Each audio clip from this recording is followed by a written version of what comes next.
ஆண்டவரும் அருமை இரட்சகருமாக இருக்கிற இயேசு கிறிஸ்துவின் ஆச்சரியமான நாமத்தில் புதிய மாதத்தில் கூட உங்களை பார்க்க உங்களுக்காக இந்த ஏப்ரல் மாதத்தின் வாக்குத்தத்தங்களை கொண்டு வர தேவன் தந்த வாய்ப்புக்காக தருணங்களுக்காக நான் ஆண்டவரை துதிக்கிறேன், ஆண்டவரை மகிமைப்படுத்துகிறேன். இந்த மாதத்திலும் கூட ஆண்டவர் நம்மளோடு கூட பேசுகிற ஒரு வார்த்தை யாத்ராகமத்தின் புஸ்தகம் 34ஆம் அதிகாரம் 24வது வசனம். நான் புறஜாதிகளை உங்கள் முன்னின்று துரத்தி உங்கள் எல்லைகளை விஸ்தாரமாக்குவேன். சர்வ வல்லமையுள்ள தெய்வமே, இந்த வார்த்தையை அபிஷேகத்தை தாரும். இந்த வார்த்தையை எங்கெங்கெல்லாம் உட்கார்ந்து கேட்கிறார்களோ கேட்கிற நம்முடைய பிள்ளைகள் ஆசீர்வதிக்கப்பட இந்த மாதம் இந்த வார்த்தை நம்முடைய பிள்ளைகளை அற்புதமாக நடத்தி செல்வதாக இயேசு இரட்சக நாமத்தில் வேண்டி கேட்கிறோம் நல்ல பிதாவே, ஆமேன். எனக்கு அருமையான கர்த்தருடைய பிள்ளைகளே, இந்த மாதத்தில் என்ன வாக்கு பண்ணியிருக்கிறார்னா, நான் உங்களை விஸ்தாரமாக்குவேன் என்பதாக வாக்கு பண்ணுகிறார். விஸ்தாரம் என்று சொன்னாலே விரிவு, பெருக்கம் என்பதான அர்த்தம். நம்முடைய வாழ்க்கையில் நம்முடைய தேவன் எப்படிப்பட்ட தேவனாக இருக்கிறார்னா, பெருக்கத்தின் ஆண்டவராக இருக்கிறார். ஏப்ரல் மாதத்தில் நீங்கள் பெருக்கத்தை காண்பீர்கள் என்பதாக தேவன் வாக்கு பண்ணுகிறார். இந்த பிரசங்கத்தின் தலைப்பு என்ன தலைப்பு என்றால், விஸ்தாரமாக்கும் தேவன். எப்பொழுதுமே ஒரு வாக்குத்தத்தங்கள் வார்த்தை கிறிஸ்துவுக்குள் ஆம் என்றும் ஆமேன் என்றும் என்ன செய்கிறது இருக்கிறது. இந்த வாக்குத்தத்த வார்த்தைகளை எப்பொழுதுமே அதை நம்ம விசுவாசிக்க வேண்டும். விசுவாசிக்கும் பொழுதுதான் அற்புதத்தை நாம் காண முடியும். இன்னைக்கு அநேகர் வாக்குத்தத்தத்தை விசுவாசிக்கிறது கிடையாது. ஏதோ ஒரு வார்த்தையை போல என்ன செய்கிறார்கள், நினைக்கிறார்கள். யாரெல்லாம் இந்த வார்த்தையை கேட்டுக்கொண்டிருக்கும் போதே எனக்குத்தான் ஆண்டவர் பேசுகிறார், எனக்குத்தான் பெருக்கத்தை காணப்போகிறேன் என்று சொல்லி நீங்கள் விசுவாசத்தோடு ஆமேன் என்று சொல்லும்போது கர்த்தர் அப்படியே ஒரு பெருக்கத்தை நீங்கள் காண்பீர்கள் என்பதை கர்த்தர் வாக்கு பண்ணி கொண்டிருக்கிறார். இஸ்ரவேல் ஜனங்கள் எகிப்தின் அடிமைத்தனத்திலிருந்து கானானை நோக்கி பிரயாணம் பண்ணும்போது கர்த்தர் அவர்களை ஓரேப் என்று அழைக்கப்படுகிற சீனாய் மலை அடிவாரத்தில் 1 ஆண்டு காலமாக வைத்தார். அந்த சீனாய் மலை அடிவாரத்தில் தான் கர்த்தர் தம்முடைய பிள்ளைகளோடு கூட அநேக காரியங்களை பேசினார். மோசையை சீனாய் மலைக்கு வர சொல்லி நியாய பிரமாணங்களை கொடுத்தார். அங்கே 10 கட்டளைகளை கொடுத்தார். அங்கே தான் ஒழுக்க நெறிகளை கற்றுக் கொடுத்தார். இந்த இடத்திலிருந்து தான் கர்த்தர் இப்பொழுதும் வாக்கு பண்ணுகிறார், என் ஜனங்களை நான் விஸ்தாரமாக்குவேன். என் ஜனம் நெருக்கத்தில் உட்கார்ந்து கொண்டிருக்கிறது, நெருக்கத்தை அனுபவித்துக் கொண்டிருக்கிறார்கள். என் ஜனம் நெருக்கத்தின் மத்தியில் இருக்கிறத நான் பார்த்து தான் ஒரு பெருக்கத்தை, பாலும் தேனும் ஓடப்போகிற அந்த தேசத்திற்கு என் ஜனத்தை நான் அழைத்து போவேன் என்பதாக கர்த்தர் வாக்கு பண்ணுகிறார். எனக்கு அருமையான கர்த்தருடைய பிள்ளைகளே, நீங்கள் ஏதோ ஒரு காரியத்தில் நெருக்கத்தோடு கூட இருக்கிறதை என் ஆவியானவர் காண்பிக்கிறார். வேலை செய்கிற இடத்துல நெருக்கத்தை உணர்கிறீர்களா? வருமானத்தில் என்ன செய்ய சொன்னால் பெரிய நஷ்டத்தை கண்டது நிமித்தமாய் கடன் நெருக்கடியோடு கூட என்ன செய்வது என்று சொல்லி திகைத்து போய் காணப்படுகிறீர்களா? சில மனிதர்களுடைய வார்த்தை நிமித்தம் நெருக்கடியான சூழ்நிலையில் இருக்கிறீர்களா? ஏப்ரல் மாதத்தில் படிக்கிற பிள்ளைகளுக்கு இந்த ஃபீஸ் கட்டணுமே, அந்த ஃபீஸ் கட்டணுமே அப்படிங்கிற நெருக்கம் இருக்கிறதா? அது மாத்திரமல்ல, எந்த காரியத்தோடு கூட நெருக்கத்தில் காணப்படுகிறீர்கள். இந்த மாதத்தில் கர்த்தருடைய வாழ்க்கையில் ஒரு பெருக்கத்தை நீங்கள் பார்ப்பீர்கள் என்பதை தான் தேவன் வாக்கு பண்ணுகிறார். எதில் பெருக்கத்தை நமக்கு தரப்போகிறார், எதில் ஒரு விஸ்தாரத்தை நமக்கு தரப்போகிறார் என்று சொன்னால், இந்த நாட்கள் அநேக சபைகளில் ஜெபம் நடக்கிறது, அநேகர் ஜெபித்து கொண்டிருக்கிறார்கள். இந்த நாட்களில் உங்களுடைய ஜெபத்தில் ஒரு பெருக்கத்தை காண்பீர்கள்.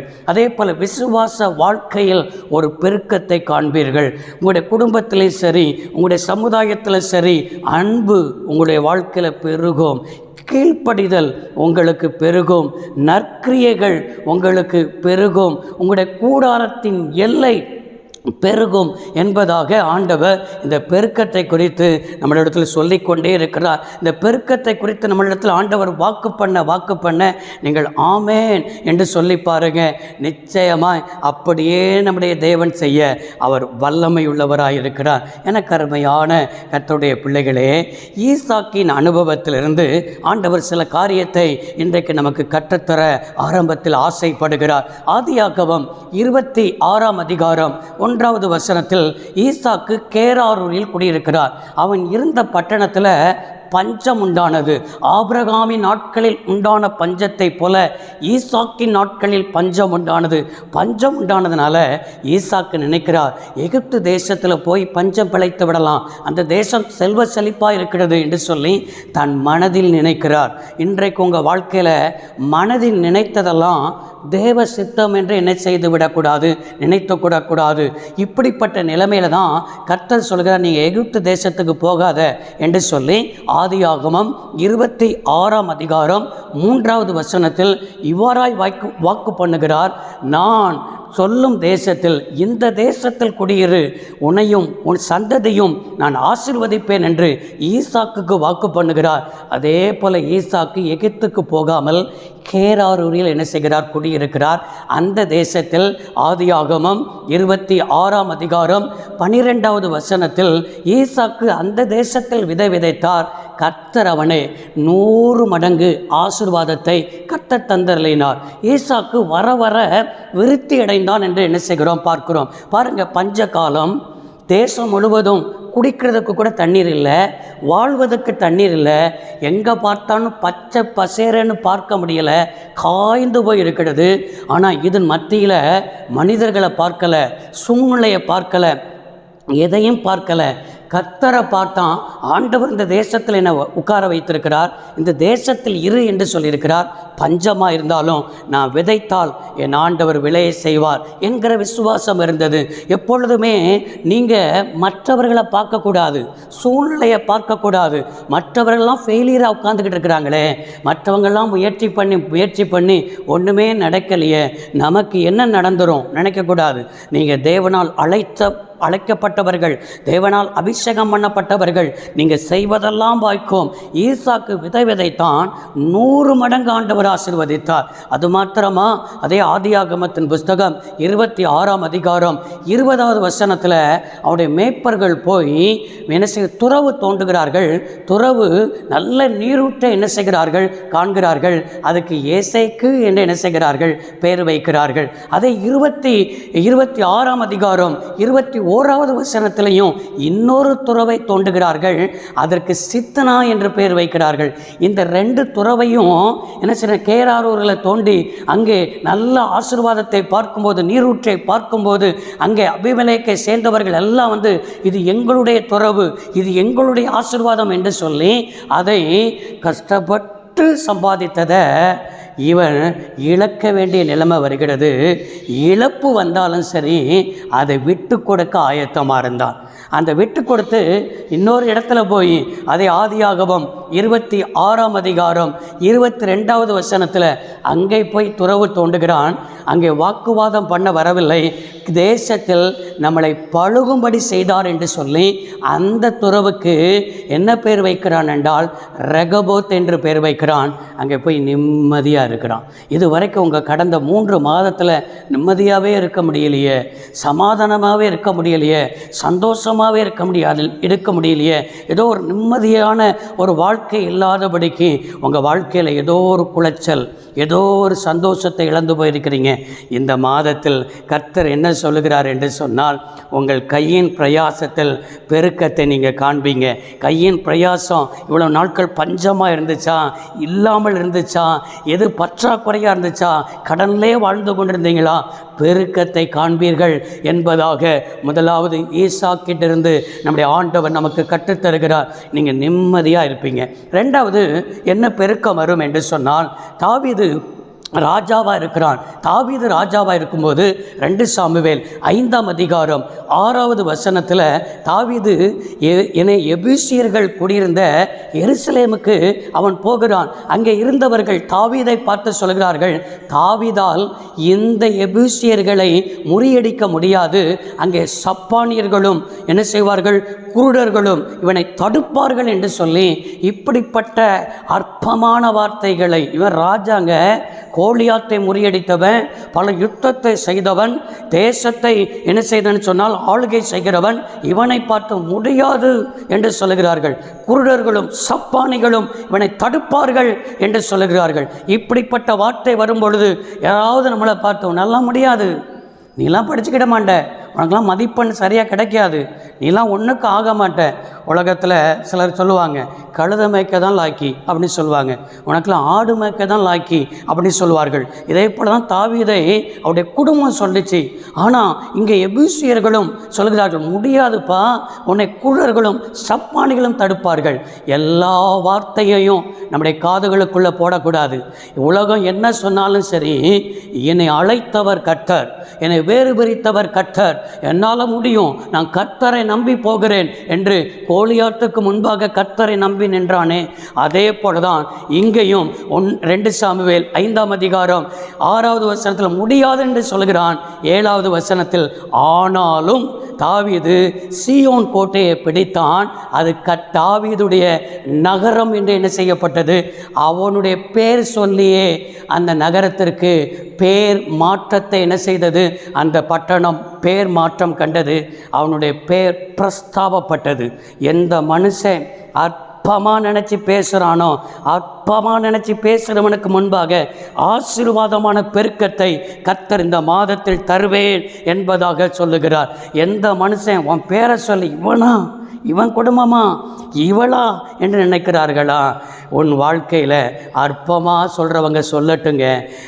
நீங்கள் உங்களை அற்பமாக நினைக்கக்கூடாது, நீங்கள் உங்களை தாழ்வு மனப்பான்மையோடு நினைக்கக்கூடாது. சவுல் அப்படி தான் நினச்சான். என் கோத்திரம் பென்யமீன் கோத்திரத்தில் என் குடும்பம் மிகவும் அற்பமான குடும்பம். ஏன் நினைக்கிறீங்க? எங்கள் குடும்பமே ஒரு கிராமத்தில் வசிக்கிறேன். கிராமத்திலேயே எங்கள் அப்பா பேரை சொன்னால் கூட யாருக்குமே தெரியாது. அப்படிப்பட்ட ஒரு அற்பமான குடும்பம். நீங்கள் ஏன் நினைக்கிறீங்க? உங்களை சாதாரண நபராக நினைக்காதீங்க. உங்களுக்குள் இருக்கிறவர் பெரியவர், அவரால் நான் எல்லாவற்றையும் செய்வேன். எவன் முடியாதுன்னு சொல்கிறானோ, எவன் என்னை பார்த்து அற்பமாக நினைக்கிறானோ, அவனுக்கு முன்னால் நான் ஆசீர்வாதமாக இருப்பேன். என் குடும்பம் ஆசீர்வாதமாக இருக்கும், என் பிள்ளைகள் ஆசீர்வாதமாக இருப்போம். எங்கள் திருச்சபை அற்பமாக நினைக்கிறாங்களா, அந்த பட்டணத்தில் எங்கள் திருச்சபை அநேகருக்கு ஆசீர்வாதமாய் மாற்றுவார். சொல்லுங்க. 2 சாமுவேல் 5ஆம் அதிகாரம் 10வது வசனத்தில் வாசிக்கிறோம், தாவீது வர வர விருத்தி அடைந்தான், சேனைகளின் கர்த்தர் அவனோடு கூட என்ன செய்தாராம், இருந்தாராம். உங்கள் கூட கர்த்தர் இருக்கிறாருங்க. உங்கள் கூட கர்த்தர் இருக்கிறதுனால அற்பமாக பேசுகிறவனை நினச்சி மனசுக்குள்ளேயே போட்டு இவன் இப்படி பேசிட்டானே, அப்படி பேசிட்டானே, என் பிள்ளைகளை பேசிட்டானே நினைக்காதீங்க. அவனுக்கு முன்னால் தான் ஆசீர்வாதமாய் கர்த்தர் என்ன செய்வேன், வைப்பேன் என்பதாக தேவன் வாக்கு பண்ணி கொண்டிருக்கிறார். 3வது என்ன செய்யணும் சொன்னால், வேதாகமத்தில் யாபேஸை குறித்து நம்ம பார்க்கிறோம். யாபேஸ் அவனுடைய தாய் அவனை துக்கத்தோடு வெற்றெடுத்தேன் என்று சொல்லி யாபேஸ் என்று என்ன செய்தாலாம், பேர் வைத்தாலாம். வசனத்தில் வாசிக்கிறோம். 1 நாளாகமம் 4ஆம் அதிகாரம் 9வது வசனத்தில், அவன் தன் சகோதரனை பார்க்கலும் கணம் பெற்றவனாயிருந்தான். யாபேஸ் என்று சொல்லி பேர் அர்த்தம் என்ன அர்த்தம் என்றால், துக்கத்தை உண்டாக்குகிறவன் என்ற அர்த்தம். உங்கள் வாழ்க்கையில் நிறைய பேர் சொல்லுவாங்க, இந்த பிள்ளை பிறந்ததுலேருந்து வீட்டில் ஒரே கஷ்டம், ஒரே கடன் என்று சொல்லி உங்களை அப்படிப்பட்ட வார்த்தைகளே சொல்லி சொல்லி வளர்த்துருக்கிறாங்களா? நீங்கள் அநேகருக்கு முன்பாக துக்கப்பட்டிருக்கிறீங்களா, வேதனைப்பட்டிருக்கிறீங்களா? இந்நாள் வரை துக்கத்தை தான் நீங்கள் பார்த்து கொண்டிருக்கிறீர்களா? என் வாழ்க்கையில் இப்படி நடக்குது, என் குடும்பத்தில் இப்படி நடக்குது என்று சொல்லி ஒரு சந்தோஷத்தையே உங்கள் வாழ்க்கையில் பார்க்கலையா? ஆண்டவற்ற அந்த யாபேஸ் ஜெபித்தார். 1 நாளாகமம் 4ஆம் அதிகாரம் 10வது வசனத்தில், தேவரீர் என்னோடு கூட என்ன செய்யணும், தேவரீர் என்னை ஆசீர்வதித்து என் எல்லையை என்ன செய்ய பெரிதாக்கி உமது கரம் என்னோடு இருந்து தீங்கு நாட்களுக்கு என்னை விலக்கி காத்தருளும் என்று சொல்லி யாபேஸ் வேண்டிக் கொண்டான். அவன் வேண்டிக் கொண்டதை தேவன் அருளினார். இந்த மாதத்தில் உங்களுக்கு 3வது பெருக்கம், உங்களுக்கு வேண்டிக் கொண்டதை ஆண்டவர் அருள செய்து உங்களுக்கு மகிழ்ச்சியை பெருக பண்ணுவார். துக்கத்தில் பிறந்த ஒரு மகனை அவன் வேண்டிக் கொண்டதை, உங்களுடைய கரம் என் கூட இருக்கணும், நீர் என்னை ஆசீர்வதிக்கணும், என் எல்லையை பெரிதாக்கணும், உங்கள் வாழ்க்கையில் எல்லை பெரிதாகும். நீங்கள் இருக்கிற வீடு என்னச்சுன்னு சொன்னால், கஷ்டத்தோடு ஒரு வீடு கட்டணும்னு ஆசைப்படுறீங்களா? இந்த மாதத்தில் உங்கள் வீடு கட்டப்படும், உங்கள் எல்லை பெரிதாகும் ஐயா. அது மாத்திரமல்ல, மகிழ்ச்சியை காணாதபடி எக்ஸாம் எழுதி கொண்டிருக்கிற பிள்ளைகள் இவ்வளவுதான் மதிப்பெண் வரும், இதுக்கு மேலே வராதுன்னு நினைக்கிறீங்களா? நீங்கள் இந்த மாதத்தில் உங்களுடைய மார்க்கு கூட எல்லைகள் பெரிதாகும். விசுவாசத்தில் நீங்கள் ஆமேன் என்று சொல்லுங்கள். திருச்சபை நடத்துகிற போதகர்கள் சொல்லுங்கள், ஆத்துமாக்களை ஆண்டவர் என்ன செய்வார்? ரெட்டிப்பாய் ஆண்டவர் தந்து உங்களுடைய வேண்டுதலுக்கு இந்த மாதம் பதில் தருகிற மாதம். அது மாத்திரமல்ல, மகிழ்ச்சியை பெருக பண்ணுகிற மாதம் என்பதை நீங்கள் விளங்கிக் கொள்ளுங்கள். தாவீதுடைய வாழ்க்கையில் சந்தோஷத்தை இழந்து போய் ஒரு சங்கீதத்தை எழுதுகிறார். 51ஆம் சங்கீதம் 8வது வசனம், மகிழ்ச்சியும் சந்தோஷமும் கேட்கும்படி செய்யும் என்று சொல்லி என்ன செய்கிறார்? ஜெபிக்கிறார். நம்முடைய இரட்சணியத்தின் சந்தோஷத்தை எனக்கு திரும்பவும் தாரும். உங்கள் வாழ்க்கையில் இதுதான் ஜெபமாய் மாறட்டும். சந்தோஷமும் மகிழ்ச்சியும் கேட்கணும். நான் தீர்க்கமாய் உங்களை பார்த்து சொல்கிறேன், கடந்த நாட்களில் உங்களை துக்கப்படுத்தினது, வேதனைப்படுத்தினது, காயப்படுத்தினது, இந்த மாதம் ஏப்ரல் மாதம் நீங்கள் மகிழ்ச்சியும் சந்தோஷத்தை தான் என்ன செய்ய போகிறீங்க? கேட்க போகிறீங்க, பார்க்க போகிறீங்க. ஆமேன்னு சொல்லுங்க. அப்படியே வார்த்தைக்கு ஒப்பு கொடுங்க. பெருக்கத்தை காண்பீர்கள். புறஜாதிகள் உங்கள் முன்னின்று துரத்தப்படுவார்கள். உங்கள் ஆசீர்வாதத்தை எவெல்லாம் அபகரித்திருக்கிறானோ, எவெல்லாம் சாப்பிட்டு கொண்டிருக்கிறானோ, மருத்துவமனை சாப்பிடுதா? 128ஆம் சங்கீதம் 1வது வசனத்தை அறிக்கையிட்டு ஜெபம் பண்ணுங்க. உங்கள் கையின் பிரயாசத்தை நீங்கள் சாப்பிடுவீங்க. உங்களுக்கு பாக்கியமும் நன்மையும் என்ன செய்யும்? உண்டாயிருக்கும். அறிக்கையிடுங்க. ஆண்டவர் உங்கள் எல்லைகளை என்ன செய்வார்? விஸ்தாரமாக பெருக பண்ணுவார். நீங்கள் பெருக்கத்தை இந்த மாதத்தில் காணப்போகிறீர்கள். ஜெபிப்போம். சர்வ வல்லமையுள்ள தெய்வமே, அன்பு தகப்பனே, யாத்ராகமம் 34:24 வசனத்தின் படியே புறஜாதிகளை உங்கள் முன்னின்று துரத்தி உங்கள் எல்லைகளை விஸ்தாரமாக்குவேன் என்று சொன்ன வாக்குத்தத்தத்திற்காக, வார்த்தைக்காக நன்றி செலுத்துகிறோம். இந்த வார்த்தையின்படியே இந்த ஏப்ரல் மாதத்தை நடத்தும். தேவைகளை சந்தியும். போக்குவரத்தில் பாதுகாப்பு இருக்கட்டும். மீதமும் மிச்சமும் எடுக்க உதவி செய்யும்.